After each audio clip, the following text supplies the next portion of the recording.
Hey there, YouTube. I am making a follow-up video of the introduction video I made about the importance of planning and preparing and just paying attention to your surroundings and not having to have gear. But whenever you do plan on going in, and I'm going to show you some of the gear that I have that I put in my packs, and I'll show you about how I store it and a lot of useful things. This is going to be the one you need to know about if you're planning on going in and staying a day or two, maybe in the woods, spending the night. So I'm going to start off with the day pack. If you're only going in and you want the least amount of stuff you can carry, you're going to go light, and you're only going for the day, then this is what I have. That's all I need. It's got my metal water container, which I can boil water in. I've got a bandana in here, and always have lighters. Just always, you always want to have a lighter, But that right there will get me to where if I run out of water and I get thirsty or something, then I can get a fire and make more water. And you could throw a survival blanket or a trash bag in there and have something to keep you dry in case it rained. And that's really all you need for in and out. Other than something to protect yourself. Okay, but now we're going to get into my favorite pack, the pack I use a lot whenever I go bear hunting, especially if I've got one of my kids with me and I think there's a chance we might stay the night in the woods. This is my light pack. I'll show you right here the stuff. But it's super inexpensive. It's just a mossy oak pack. It's got pretty good shoulder straps. I've got a little crank light on there, Energizer, that works really good, but that's just for if it's dark, I need to get into my pack. I've got a light on it to where I can always have light to find my other stuff that's in my pack. All right, it's got a good front pocket, and then it's got a small pocket up here, and that's where I put my lighters and the fire starter, my Bear Grylls fire starter, which I don't use. I mean, it's just, I don't use it. But let me get into what's in this pack. All right, the first thing is you want to have some way to kind of protect your hands if you're going to be in briars or anything like that. Even a little sawbriar poking your hand, it'll be sore just because some sort of chemical or something that's on the briar. But just a simple pair of gloves, just protect your hand a little bit. I keep an extra hat in there, just a boonie hat. Just something, shed the rain if my other hat gets wet. And usually I've got a hat like this one where it's just netting in the back. So that one keeps you a little more dry. But in this day and age, I keep masks in case you bump into people that are sick with something. Or maybe there's a lot of smoke in the air. Maybe there's a forest fire or something. You can take these little masks and put a little bit of water on them, and they filter out a lot of smoke and stuff and keep you breathing cleaner air. Now I do have I've got my full body suit for rain. It's got the pants on the top, and it's really good suit. This one is. I've opened other ones. This one I haven't opened. I keep it in my pack. Now I keep smaller ones for the wife and the kids, because you want them to be dry and be comfortable too. Now, when it comes to, I showed you the survival blankets, and there's a lot of them in this pack. Let's see, 1, 2, 3, 4, 5, maybe 6. But those have two purposes. In my small bag, I don't take a tarp because I have these. I don't have garbage bags because I have these. They actually, what I've used them for is not really for covering up. You can use those. I've got a fleece blanket that I would use with that to cover up and stay warm. To keep your kid warm or whatever. But those actually, you can open them up and stretch them out over top of you with a little bit of some brush and stuff to hold it in place. Nothing's going to poke it because they're pretty fragile. So you got to be careful how you do it, but it'll actually, keep the water off of you and keep you dry. So you can kind of make a shelter with those. And if you need to, then you can use them for reflections and all sorts of things. And you can put one at the back of your shelter and it'll actually reflect some of the heat down to you from your fire, which is, it's kind of cool. Now, whenever I go, The food and stuff that I take is like I'll throw some beanie weenies or potted meat and crackers or something in there, or I'll take my Mountain House food. And the Mountain House food, you don't have to have pots to cook it in. You take the water container you have, which is metal, and you boil water in that, and then you pour it into the bag of the Mountain House, and it works as your pot, and it makes the food ready to eat. So I do have, you've always got some sort of eating utensils that you want to have, because you don't want to have to use your hands. You want to try and keep your hands as clean as you can. This is the pot that I have for emergencies. In case we were in there and I had to cook up some meat or cook fish or something like that. And I keep a couple little rolls of that camo compression gauze for any injury or anything. It's pretty helpful. And I do keep an emergency trauma kit. It's got quick clot and stuff in there. Tourniquet kits for if there's a bad injury and you need to stop a blood flow. But you need to train on how to use that stuff. I have a couple tent stakes that I'll put in there, and that's just to help make some sort of shelter, to stretch out my paracord or my bank line, whatever I'm using. And the two things that I've always got on my quick pack is, on one side, I'll have my hatchet, my Schrade hatchet. It's a really handy little tool. I like to keep that. And then on the other side, I've got my Corona cutting saw, and it is awesome. I can't stress how awesome it is. That one I keep fresh. It's unused. The ones I use, I put in the back of the truck, and I use them for everything, cutting deer horns off, whatever. I talked about it in the last video. Now, some of the other things that I have in my quick pack is I do have one of the Bear Grylls fire starters. I do have an extra full-size knife. It's pretty good. It's got also a fire starter on it. I keep a Gerber multi-tool. It's really handy. I keep a towel. I mean, you could even use that as a blanket or something if you wanted to, but I mean, if you get wet and you dry off, or if you fall in a creek or your kid gets wet, then you can stop, dry them off, make a fire, dry your clothes, and all that good stuff. Bank line, I've talked about it. It's really good. Here's a small one. That's what I would keep in this small bag. It's Texas Bushcraft, but it's just some tarred twist string is all it is. But it's really handy for if you want to set a line to catch a fish, or if you want to help tie some structure together or whatever. I mean, it's just really handy to have. There's so many uses. Now I do have, as far as cordage, I also have the little emergency pack of paracord. Then I've got an emergency roll of paracord. I don't open it ever because it's only for emergencies if I need it. And I use other paracord for what I normally need. Now I keep this knife in there, and it's not even for me. That's for whoever I have with me. I want them to be able to have a cutting utensil, something to protect themselves or use as a tool as well. And then you want to have some way to sharpen, your knife and your tools. All right. Now, when it comes to making the fires, I told you before, lighters, lighters and matches. I keep a double pack of Bics in there.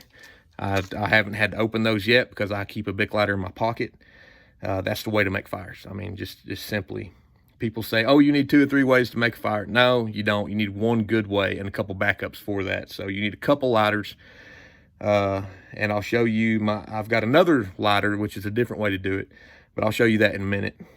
But you always want to keep some lighters or some matches in your pack to where you can make a fire fast and efficiently.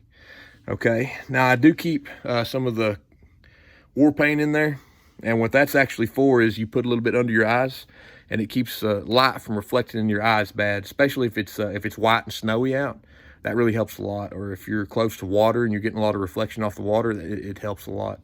Now I keep a couple extra belts. You can use those as tourniquets, or just straps, or a lot of easy things. Or if something happens and the belt that you have breaks or gets damaged, then you've got a spare. Having kids, I keep a deck of playing cards just to where if we're sitting there around a fire and they're getting bored or waiting on the, seeing if the dogs come our way running a bear, you can play Go Fish or something, and the kids like that. That's, gives them a little bit of fun. And something that I keep in that bag for in case my wife or family is, or a person that's with you, if something happens to you, then, it's not going to really be for a small child, but another adult that's with you, or maybe a teenager, then I've got this survival guide for them. And that's going to teach them a lot of cool things and about sending SOS and, just setting traps, and that's the best one here. I want to show you one more time because I went through a lot of the survival books, and that was my favorite one. It's full of useful information. Get it for yourself and go through it, and then put it in your pack to where if somebody else needs it that's with you and something happens to you, then they have that information, and that's super huge. Then when we go to the bigger packs, then I want to show you what I have for that. You can see right here the things I have in my larger pack, and I'll tell you about it too. It's a really good pack, but it's a triple V pack. I want to show you the insignia on the back. Is right here. Okay, but it's got a really good like a firm back support on it, and the shoulder straps are really good. The compression straps are really good, and it comes with the extra packs that you can actually remove from it and put it back on using the Molly attachment system. And then I've also got this fishing kit. Well, what I use for a fishing kit, it came with the pack. It's part of the pack. It detaches. And then I've got this telescopic fishing rod. I've got a saltwater reel on it just because I've used it at the beach and on vacations and things. And I wanted it to be good no matter where I used it, fresh or saltwater. So I got a saltwater reel on that rod. It's a Go Tour telescopic rod, and I've brought in some good fish with it. It's a really, really good rod as far as being a little telescopic rod. The fishing kit I talked about in the last video, but it's got emergency things that I do not touch. Whenever I use this little rod and reel on vacation or something, whenever I put the bags in the car, we go on vacation, I'll have tackle I bring for whatever fish I'm wanting to catch. I don't get into my emergency pack of fishing supplies because you want that stuff to be there when you need it. But I've got those things. And then just like with the blankets, you want a way to stay warm. I've got a great wool blanket right there, and you can see the different Mountain House food. And I'll go ahead and show you. I've got a couple packs of these, and that is to actually use as a side for whatever meat I'm able to procure, like fish or wild game. Now this one, I love this. This is awesome. Is the biscuits and gravy. It's really good. They're pretty good to eat.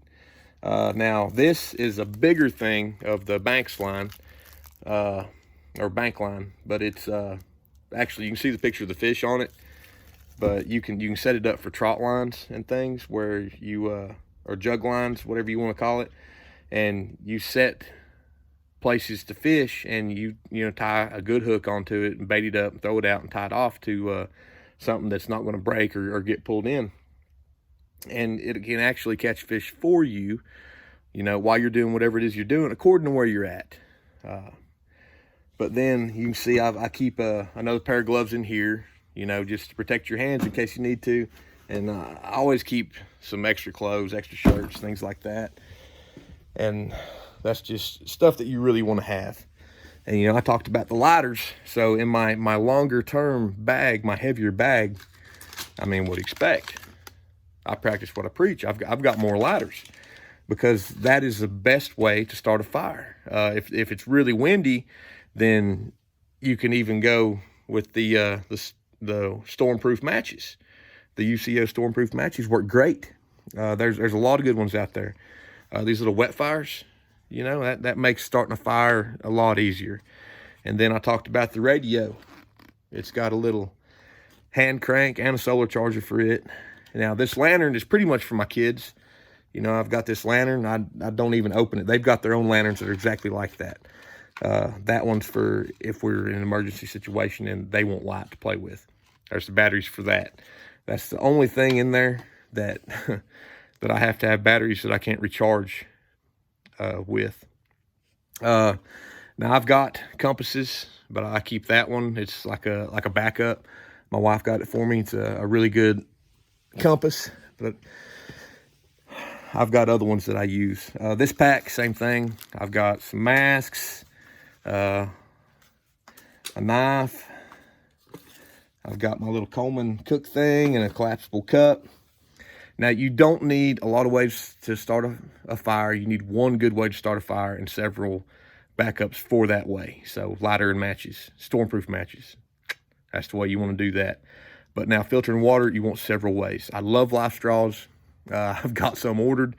I've got the Sawyer water filtration system, and then boiling water, and then the life straws. You know, that's 3 good ways of getting clean drinking water safely. Now, another thing that's kind of handy if you're going to be in places where you've got a long view range is like a little set of binoculars. You don't have to get a big set because they take up a lot of room and they're bulky. And then a regular first aid kit, you're gonna use that a lot more than the major one. At least I hope so anyway. It's got the Band-Aids and things, Neosporin, Tylenol. I put a bottle of Aleve in mine. I mean, there's just more common things for smaller injuries, like a child, or you might get. Let's see, and I've got in my long bag. This is for emergencies only. It's a little solar lantern, and it was actually a gift. And I thought, well, that's great. And I put it in that pack because push come to shove, if I'm in the woods for a while and I can charge that and use it, you know, the next night after I charge it and have a great little light source without having to worry about batteries. So that's pretty cool. And then, you know, I got this little shovel that's in here. And the only thing that you really need to use that for, or the only thing I would use it for, would be to dig out in the bank for maybe having a fire. Or the main thing is wherever you set up your little shelter, you want to dig around that and divert all water away from your bedding area. You use that little shovel and dig a trench all the way around. That runs it, use gravity to your advantage and run it down the hill away from you, but use that trench to catch the water before it gets to you and divert it away from you. So that's going to be huge. And then in my big bag, always, I've got a tarp. All right. Always got a tarp in that bag. It's so super easy to make a terrific waterproof shelter with that tarp. It's just the way to go, the way to do that. And so that's a lot of the stuff that is going to be in those different packs. Now I'm going to show you the electronic things that I use for both packs. I'll put this in either one. This is stuff that I use. But the first thing is this Bushnell solar charger. Now, you can hook up anything to that has a USB plug. Your laptop, your cell phone, all sorts of things. And the cool thing about it is that you can even unroll it and clip it on to your backpack. And while you're walking, it can be charging up. And it's got a battery bank in it to where you can plug stuff up directly to it and charge it later. So it's super, super good of a tool to be able to collect energy from the sun, and you can put it then into your electronic tools. Now this little thing is what I was telling you about when I told you I had another source of fire. This is electric. It's a plasma lighter. You can charge it with that same thing. You just got to get the little adapter that plugs into the lighter. It looks like the old cell phone hookups. Actually, a lot of this stuff uses what looks like the old cell phone hookups to be able to charge. There's a charging station for this radio. Same thing. I can hook a USB up to it. I can charge my radio. All right. And these are only about 35 bucks. for the bale fangs, or they were. I don't know what they're up to now. It might be up to 50 or 60 because of inflation. But that stuff is just super huge to be able to have. The bale fang's pretty good, but the ones that we really use a lot of, I've got in my truck. My wife has my truck, and it's got my K-bar knife, my favorite one. That's always there. I'm going to show you a different one, but I don't have my favorite. But there's always radios in that truck. And whenever we bear hunt, we use the same radios as I would if I was hiking or hitting the trail or something. And it's the Marine Band radios. The best brand, in my opinion, is a Standard Horizon. I love those. They're great. I've used them for years. They're terrific. And I can charge it with that USB. Another thing is my flashlights. All right, see these little tactical lights? All my little tactical lights, except for one or two, run off the same size rechargeable battery. I planned it that way. See, here's the last pack, double pack of the flashlights I bought. But they use, it looks like a big blue AA, but it's bigger than a AA, just a little bit. And here's the charger that I use. You can get a lot of different ones. Whatever you get, that's fine. It's totally up to you. I just made sure I got one that plugged up to a USB to where I could use my solar thing to charge it. Now, most of the time, I just use the house charger to charge it. That's what it looks like. And then you can see the plug in the top, right? And you can plug that up in your house, or you can plug it up to any USB thing. And that USB charger I have with this Bushnell, it will plug up to that and it will charge it. So with that one thing, I've got light, I've got a way to make fire, and I've got communication, which is huge. So that's stuff that will go with all my packs. And you keep it all in one container, this big container with that yellow lid. I keep all my stuff in there, and it's ready to go all the time. All I got to do is grab that whole thing and put it in the bed of my truck, and boom, I'm gone. And I've got everything I need for, you know, an emergency situation. I keep a couple other things in there. I'll show you. There's the gas masks with military filters, some candles, you know, an extra canteen, another fishing reel. I mean, there's just so many things that you can put in one of those. But you want to have it easily accessible, because if you can't lay hands on it in 5 minutes, you don't own it. I mean, if you're in a hurry and you can't get to something, it's not doing you a lot of good. But those are the different packs, from the small pack to just going in and out. You know, you want to be able to have a way to make fire, which is just a couple lighters or a couple packs of matches. If you're going to go with the matches, get the stormproof matches, the windproof, the waterproof. And you want to have a metal water container that's you can remove the lid from, which makes it all metal, so you can boil water safely in that. Okay, so you've got that, and then you can either put a trash bag in there to keep the water off of you, or keep the water off your fire area, or a couple of those little survival blankets, the space blankets. And then for your lighter pack, you know, you want a lot of different things, because, you know, you don't know what you might run into if you're planning on staying late or staying the night, is a possibility. And then your larger pack, you've got a lot of good things that you can put in that's going to get you through a night and have emergency supplies for different situations. But with all these packs, you want to keep your weight down. You don't want big, bulky packs, especially if the further you're going and the more you're going to be walking, the less weight that you want to try and do. You want to try and find different tools and things that have more than one purpose, more than one use. And you need to be very specific as to what gear you pack. But now that covers, you know, being able to catch a few fish. Maybe you can set some snares, you know, some little snare traps with that bank line, which it's got a lot of friction, so it's not the best. But I mean, you can do stuff like that. And you've got all these different cordage and blankets and ways to stay dry, ways to stay warm, ways to build fire. Lighters and matches is the way to build fire. When it comes to staying dry, either have something on your body or something you can put above you. So tarp, you know, that's going to make you a whole area where you can keep dry. A rain suit, that's going to keep you dry personally. these little survival blankets or trash bags, and you can do the same thing as a tarp, just a little bit smaller. You can make a smaller dried area, or you can cut a head hole out and armholes out and actually wear them like a poncho. And then light. If you're going to be in the woods at night, then you want to have some light. Not just a fire. You want flashlights, but you don't want something that's going to run out and then you're out of luck. So something like that with the Bushman nail or any solar charger or hand crank charger to where you can actually recharge those, that's super huge. Communication, you know, if you're not going to have cell phone service, you want to have those radios. The Marine Band radios is what we use. They're great. You can get like a CB or something like that. That's what we used way back in the day. But nowadays we use the Marine Band radios in the mountains, bear hunting and stuff.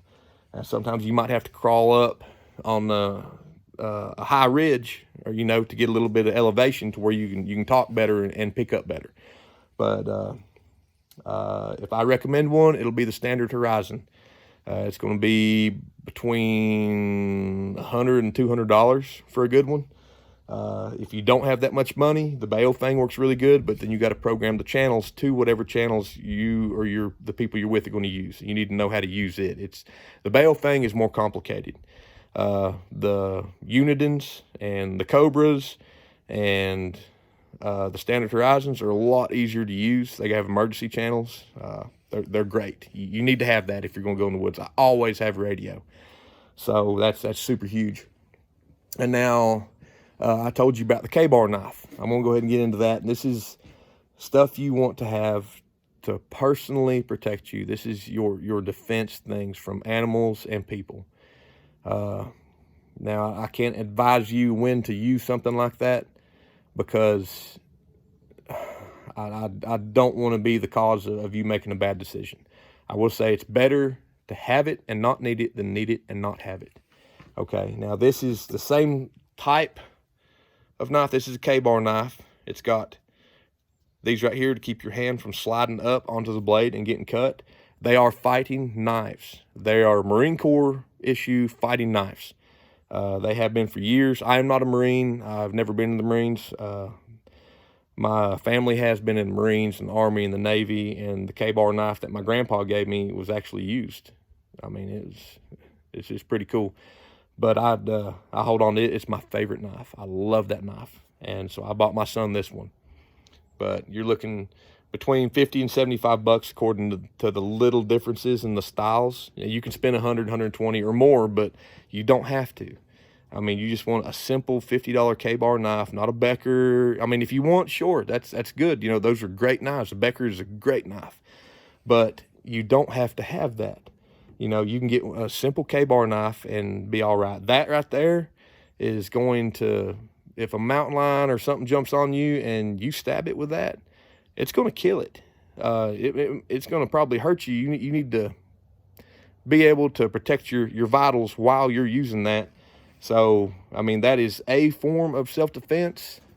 And like I said before, who wants to be in a knife fight? If you run into a bad person, they're more than likely going to have a knife. So, I mean, if you've got a good knife, that's better than not having one.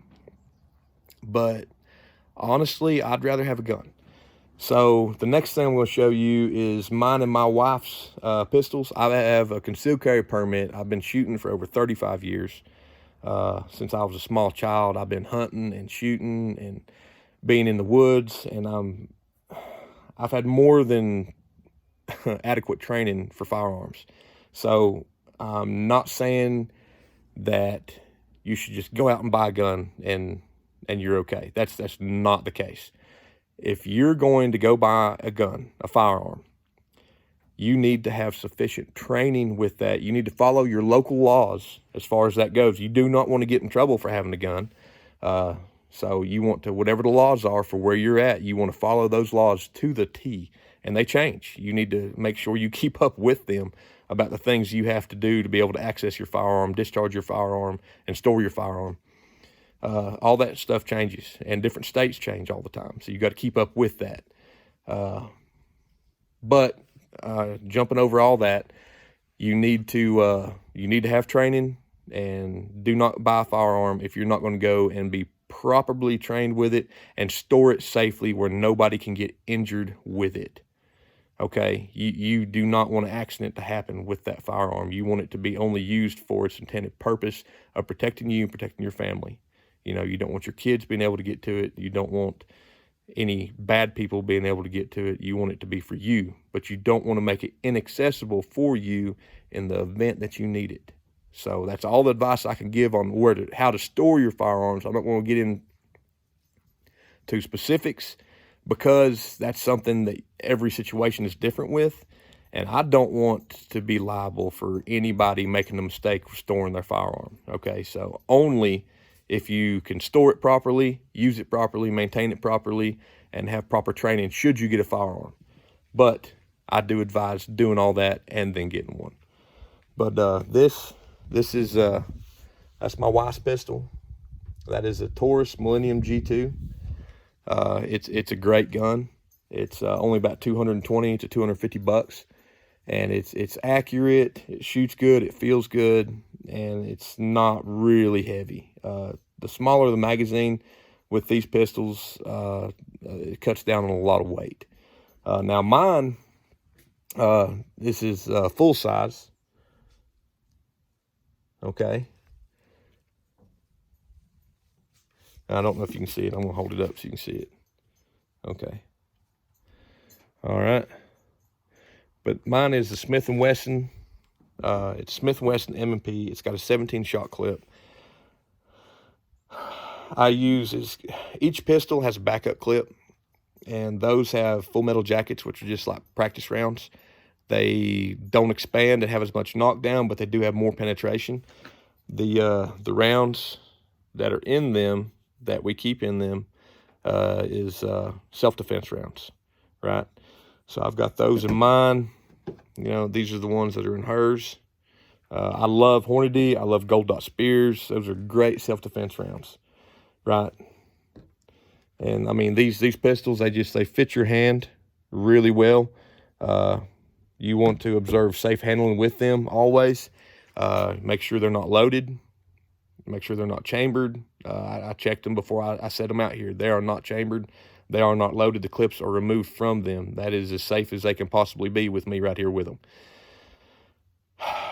But you need to learn gun safety and things if you're going to get that. But that's something that could save your life, or if nothing else, you can obtain meat and game with that. You could even shoot a fish if you had to, but that'd be kind of crazy.